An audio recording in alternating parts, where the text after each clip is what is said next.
Hi, I'm Brian Granulotti, President and CEO of the Atlantic Health System. At Atlantic Health, we believe in helping our communities stay informed about the healthcare issues that affect them every day. That's why we're proud to support healthcare programming produced by the CAUCUS Educational Corporation. Funding for this edition of One-on-One with Steve Adubato has been provided by the New Jersey Education Association, Wells Fargo, ADP, a comprehensive provider of human resources technology and services, New Jersey Sharing Network, dedicated to saving lives through organ and tissue donation, Atlantic Health System, building healthier communities, New Jersey Resources, and by NJM Insurance Group. Promotional support provided by NJ.com, small news, big news, true Jersey. And by ROINJ, informing and connecting businesses in New Jersey. This is One-on-One. I'm an equal American just like you are. The jobs of tomorrow are not the jobs of yesterday. Look at this. You got this? Here it is, man. Look at that. Life without dance is boring. I don't care how good you are or how good you think you are, there is always something to learn. Do you enjoy talking politics? No. People call me because they feel nobody's paying attention. Our culture, I don't think, has ever been tested the way it's being tested right now. That's a good question. High five.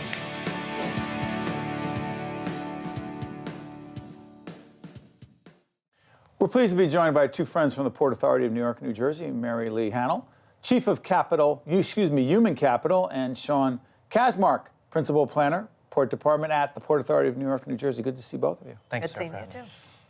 Port Authority is a huge organization impacting the New York, New Jersey region, but we're not here to talk about the organization overall. We're here to talk about the specific targeted effort to recruit, hire, train, and make the most of our terrific veterans who have given so much to our country. Absolutely. And our Veterans Initiative, relatively new, since 2017. We made a strong commitment that we would double down on the number of veterans we had in the organization at the time to bring it to a 5% target, and we are just about there. We're at 4.9% ahead of schedule. Is it challenging? It is, mostly because translating military skills into corporate skills is a little bit of an art. And sometimes veterans don't even know how to translate those skills themselves. So to help them repackage the skill sets they have and figure out where they fit into the corporate leadership world is a bit of a challenge, but very doable. Just need some time and effort. So let me ask you this. You served 12 years, Navy. Correct. 6 active, 6 in the reserves. It goes without saying. On behalf of everyone in public broadcasting and our FIOS or other friends, thank you for your service. Thank you very much. You took skills away from that experience that you brought to the Port Authority, such as?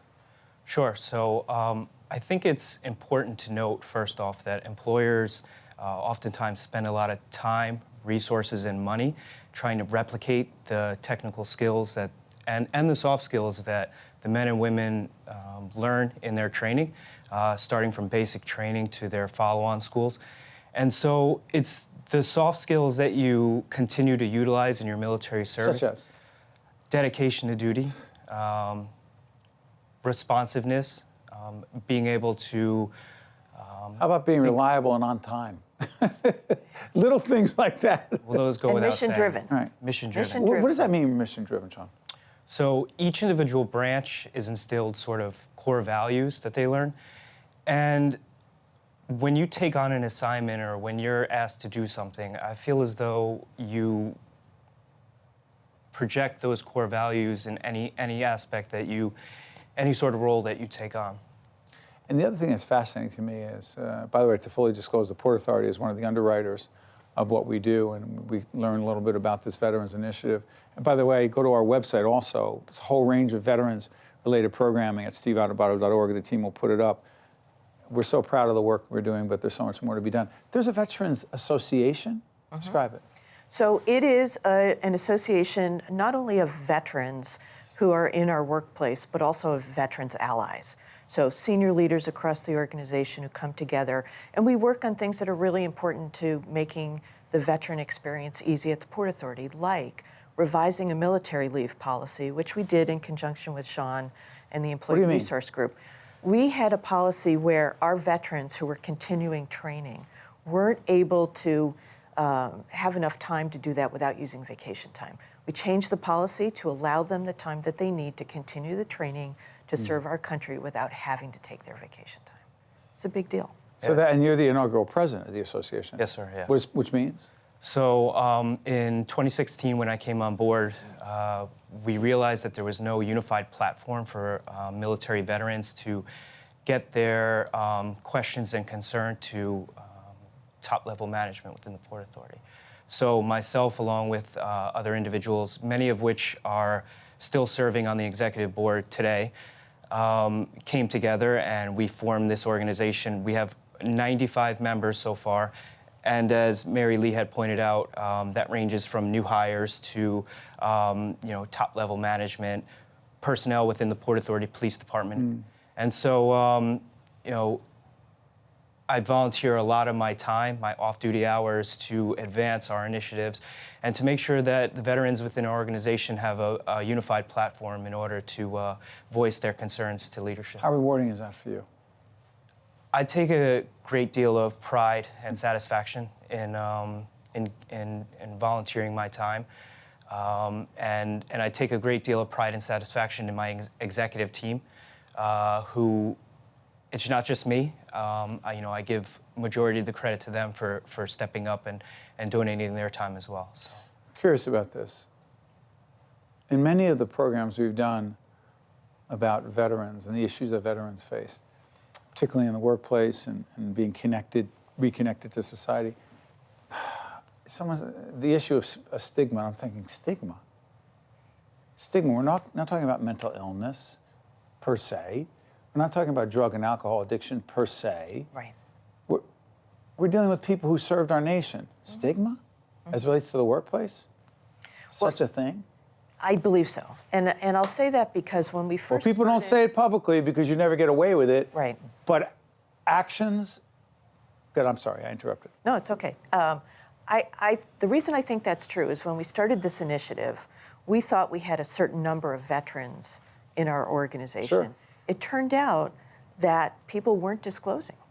They did not feel comfortable disclosing that they were a veteran. So when we formed the Employee Resource Group, and we really press releases, and we made it a big deal that we wanted to know who these people were, we wanted to support them, we wanted to bring in more, then folks felt more comfortable. But initially, not so much. They didn't want to be the first. Did not. Sean, a few seconds left. The idea that people would not say, yeah, I served, surprising to you? Not surprising, but I encourage those who have served their country and have given everything they have in the service to, their fellow man to step forward and have employers recognize the skill sets that they have. Not only the technical skills, but the soft skills that I mentioned that employers are going out and trying to replicate. So. Right. Important work you're doing every day. So Mary Lee and Sean, I want to thank you for joining us and talking about the work being done as it relates to the needs of our veterans, but responding, not just talking about it, making a difference. Thanks so much. Thank you for your time. This is One-on-One. We're at the Tisch WNET studio in the heart of Lincoln Center, New York City, Manhattan. We'll be right back right after this. To watch more One-on-One with Steve Adubato, find us online and follow us on social media. I'm Steve Adubato. It's my pleasure to introduce two of the greatest educators you will ever meet who have been working together for 15 years.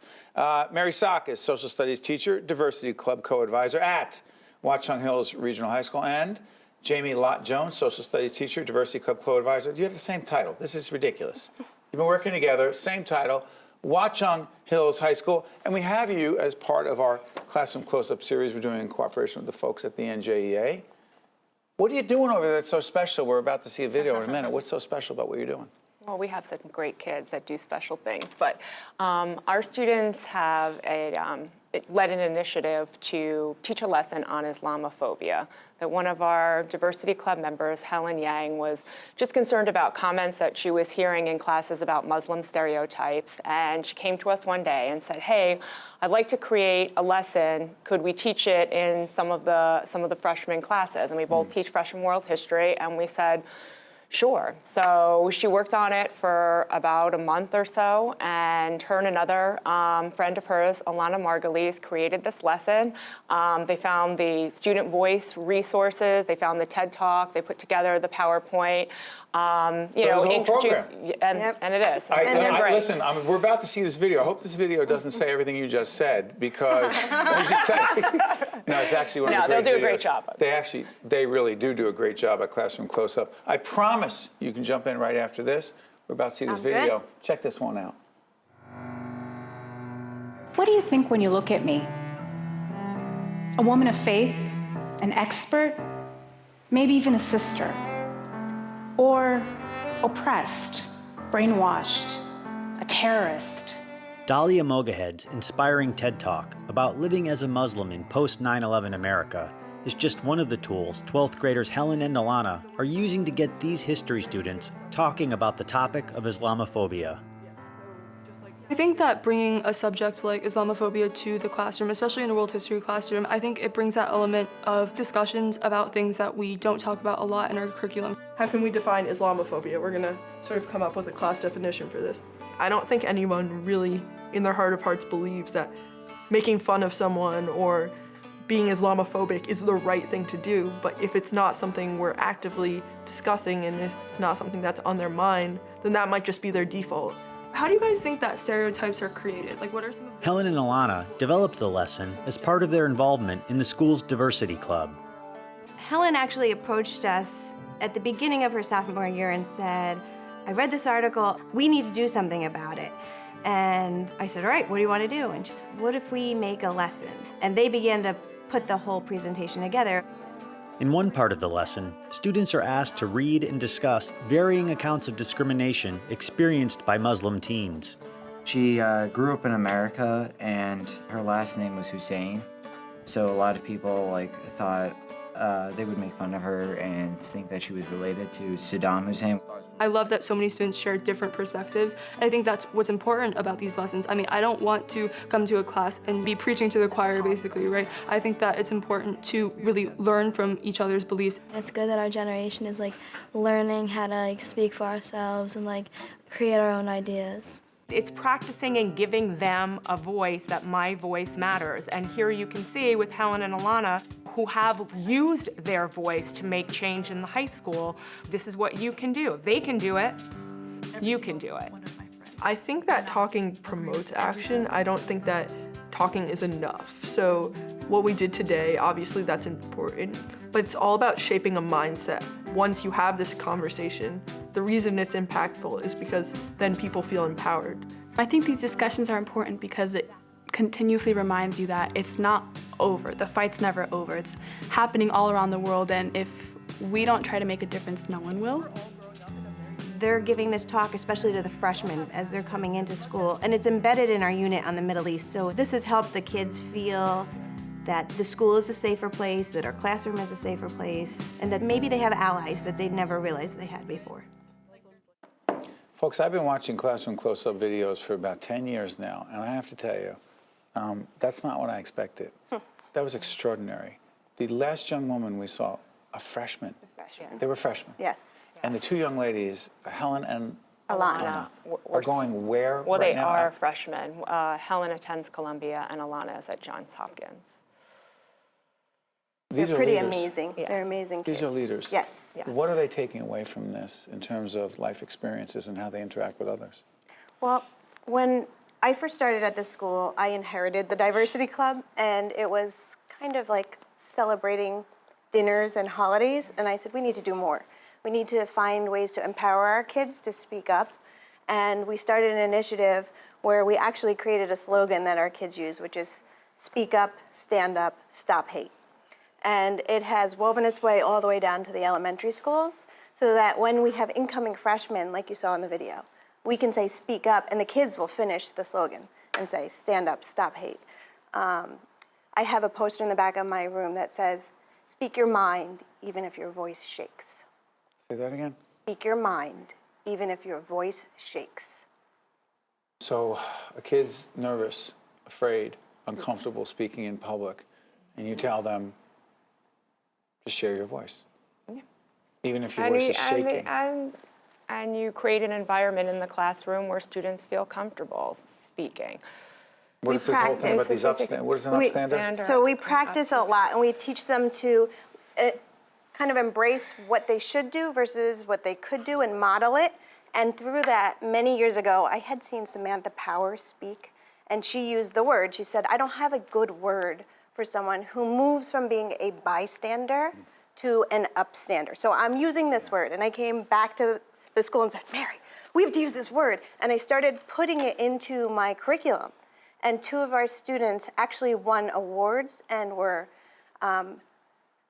designers of the change.org movement to get the word upstander added to the dictionary. How rewarding is this for you?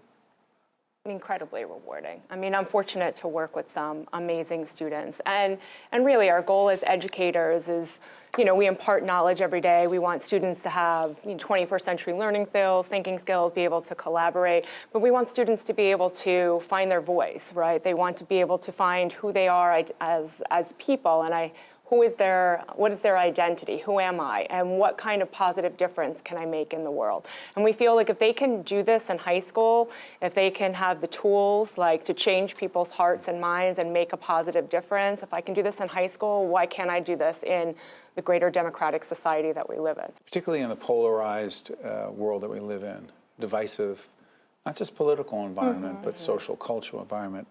How much more important is what you are doing? I think it's essential that our kids feel that our classroom is a safe place, that they can feel empowered to make their town a safe place, to make their state a safe place. So, excuse me, someone's talking about the other. They're the other. Yeah, so we do a lot of work to break that down and to separate why do we make divisions between us and them? And why is it so superficial and stupid, for lack of a better way to put it? And how do we bridge those gaps and find? So we talk about microaggressions, and we talk about just how you and how you reach out to others, and how you be the upstander for someone in the hallway, in the lunchroom. And the most important thing is student voices. And we have a diversity of students in the school. So when they share their voice and they can share their perspective and their experience, that is where the meaningful learning takes place. Like, this is what my friend has gone through. I understand their ethnicity, their race, their gender. Our differences. Which are really not all that different in some ways. Mary and Jamie, thank you. Thank you very much. For everything you're doing every day for these young people, which means for the rest of us later on when they become leaders in public. Thanks so much. Thank you. We'll be right back right after this. To watch more One-on-One with Steve Adubato, find us online and follow us on social media. Steve Adubato here. More importantly, we are here at the Cooper Medical School of Rowan University. We're here with our good friend, Dr. Ali Houshmand, who is president of Rowan University. Good to see you, Mr. President. Great to be here. Thank you. Let's talk a little bit about where we are, why it matters, and what's coming here in Camden. Well, where you're sitting, if you draw a circle of radius of 15 miles, you will have a total of 7 medical schools. This is the largest concentration of medical schools in the world. So that's one opportunity. The second thing, if you look at the way technology is growing and the way that the new economies are being created, more than 50% of the current jobs that we know about are going to be gone and going to be replaced by new technologies. And the full concentration of the future of economy in this country is going to be life sciences, where medicine and engineering and sciences intersect. The life sciences center. Come and talk about that. Exactly. What is that? So that means that in areas of healthcare, in the area of food production, in many, many areas of drug delivery, in the way of generation of regenerative medicine, there are huge possibilities.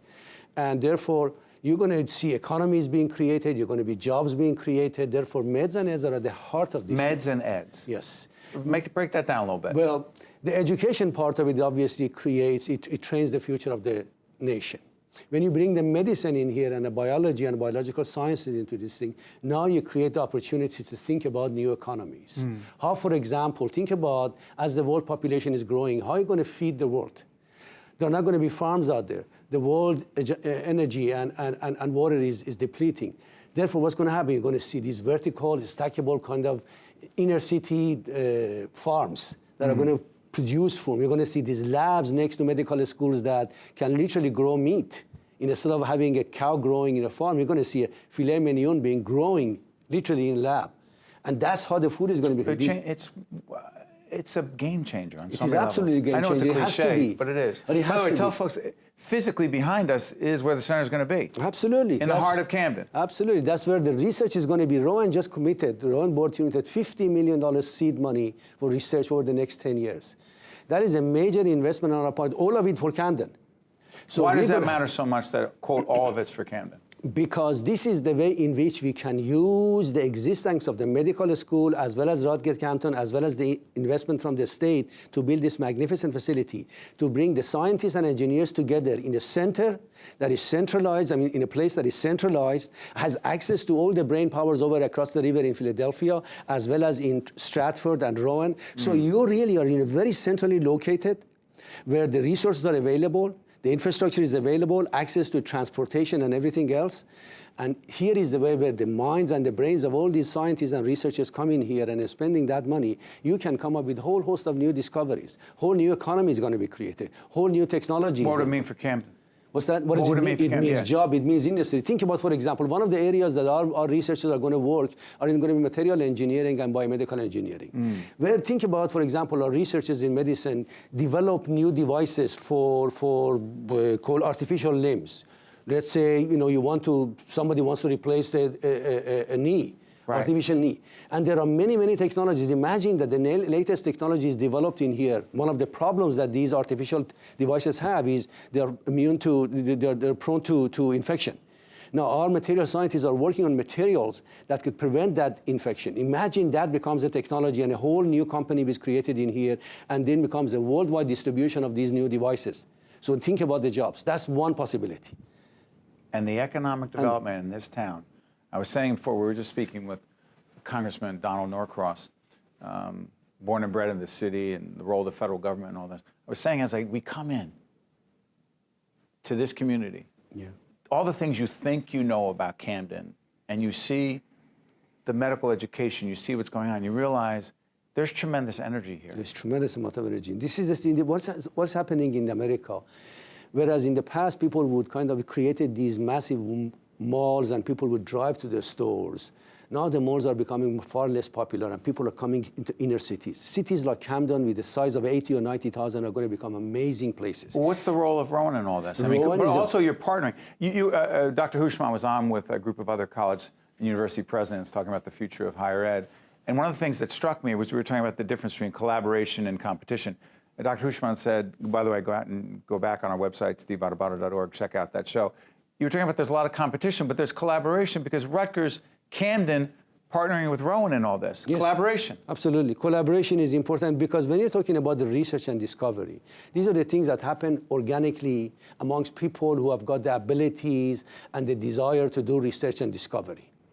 And then no politics and anything is going to enter into that. Eventually, the faculty members... You can't get caught up in turf. No, exactly. Eventually, the faculty of Rowan and the faculty of Rutgers and the Coriel Institutes and MD Anderson and Cooper, Camden they get together. Camden Community get together and put their brain together and use the seed money, use this magnificent facility, and they do amazing research. It's going to happen. And no one can do it alone. Nobody can do it alone. In fact, it's impossible to do it alone because if you really want to get the maximum bang for your bucks, and if the state or the federal want to invest their money in order to get the maximum bang, you want to do collaborative research. You want to do multidimensional research so that the impact of that research is huge and is impactful. You cannot give millions of dollars to one individual to sit down in a lab and do what I call hobby research. Research has to be impactful, has to have a direct result in the economy of the country. And quality of people's lives. Of course, that's what it means. Because ultimately, when you talk about economic development, it directly impacts people's lives. You know, before I let you out of here, and by the way, we're collaborating with the folks at Rowan University and trying to tell the story. This is interesting. We have two series, one on innovation in the state, the other one on the future of healthcare in the state. This series of interviews we're doing falls into both because there's innovation. Absolutely. And the future of healthcare. All tied together. All tied together. In fact, the future of healthcare, especially healthcare organizations... Is this the future of healthcare? It is. What it is because unless the healthcare organizations do both research, teaching, and delivery together, all three of them, In other words, you cannot be a just hospital. So say we're just going to be a hospital. You cannot be that. You have to do innovative research. Otherwise, people will go to seek help from the places that do the latest discovery. They're going to go across the river to Philadelphia. Absolutely. That's They're what's going to going go to happen. up in North Jersey. They're going to New York. Wouldn't you go do that if God forbid anything happens to you? Go for the best. Exactly. Everybody would. And is there any reason why New Jersey can't have the best? There is absolutely no reason. We have all the brain power, all the institutions, and all the infrastructure. It is only the desire and energy of the people that need it, and the support of the community. I think this community has tremendous amount of support because there are leaders in here who are passionate about the growth of this city. So you need government. We're, again, talking about Congressman Norcross. You need the federal government, you need the state government, you need the local government. Understand? Absolutely. Because they can throw up a lot of obstacles. Steve, as you know, all politics are local. You really need to have all the local people. Yes. That's right. Former House Speaker Tip O'Neill said that in talking about Ronald Reagan at the time, back in the 80s. He goes, all politics is local. Yeah. It's true, right? Absolutely. And compromise is a good thing. Absolutely, it is. It Dr. Houshmand, I want to thank you for not just helping to tell this story, but the collaboration that's going on here. Thank you, Ali. Thank you. Appreciate it. One-on-One with Steve Adubato has been a production of the CAUCUS Educational Corporation, celebrating over 30 years of broadcast excellence. Funding for this edition of One-on-One with Steve Adubato has been provided by the New Jersey Education Association, Wells Fargo, ADP, New Jersey Sharing Network, Atlantic Health System, New Jersey Resources, and by NJM Insurance Group. Transportation provided by Airbrook Limousine, serving the metropolitan New York, New Jersey area. I was diagnosed with cystic fibrosis when I was 2. It's hard to grow up with CF. But I have an awesome care team at Goryeb Children's Hospital, helping me do the things I want to do, like play lacrosse. And now I've been recruited to play in college. Where you go for pediatric care matters. Atlantic Health System, because every moment is a moment that matters.